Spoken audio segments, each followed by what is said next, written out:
ঢাকায় আজ সকাল ৮টা থেকে বিকেল ৫টা পর্যন্ত মোট ৯ ঘণ্টা কারফিউ শিথিল থাকছে। রাজধানী পরিস্থিতি নিয়ে আরও জানাতে ফার্মগেট এলাকা থেকে যোগ দিচ্ছেন আমাদের সহকর্মী আলামিন হক অহন।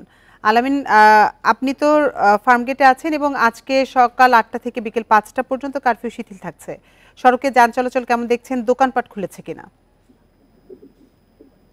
যান চলাচল স্বাভাবিক এবং আজকের শনিবারটা অন্য দিনের শনিবারের মতো নয়। শনিবার সাধারণত সরকারি ছুটির দিন থাকে, সেই দিন সাধারণত যান চলাচল কম থাকে, কিন্তু আজকে সকাল থেকে আমরা লক্ষ্য করছি অন্য শনিবারের চাইতেই যান চলাচল বেশি, এবং সেটা সকাল ৮টা থেকে নয়, বরং কারফিউ শিথিল হওয়ার যে সময় তার আগে থেকেই কিন্তু যান চলাচল শুরু করেছে। মানুষ নির্ধারিত গন্তব্যে যারা এতদিন যেতে পারেননি কিংবা নানান সময়ে নানান কাজে ব্যাহত হয়েছে, তারাই সেই সব ব্যক্তিবর্গ কিন্তু সড়কে বের হয়েছে, এবং সেটি সকাল 6:30 থেকে আমি সড়কে ব্যাপক যান পরিস্থিতি দেখেছি। এবং আমি ফার্মগেটে রয়েছি, গণপরিবহন অন্যান্য দিনের তুলনায় আজকে অনেক বেশি এবং সাধারণ মানুষের পথে নেমেছেন।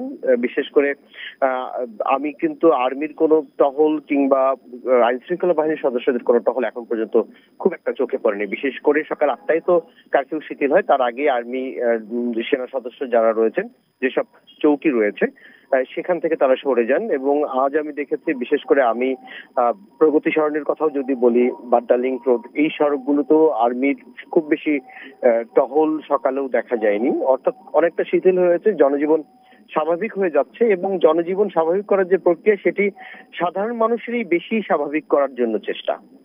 রাজধানী ফার্মগেট এলাকা থেকে জানাচ্ছিলেন সহকর্মী আলামিন হক অহন।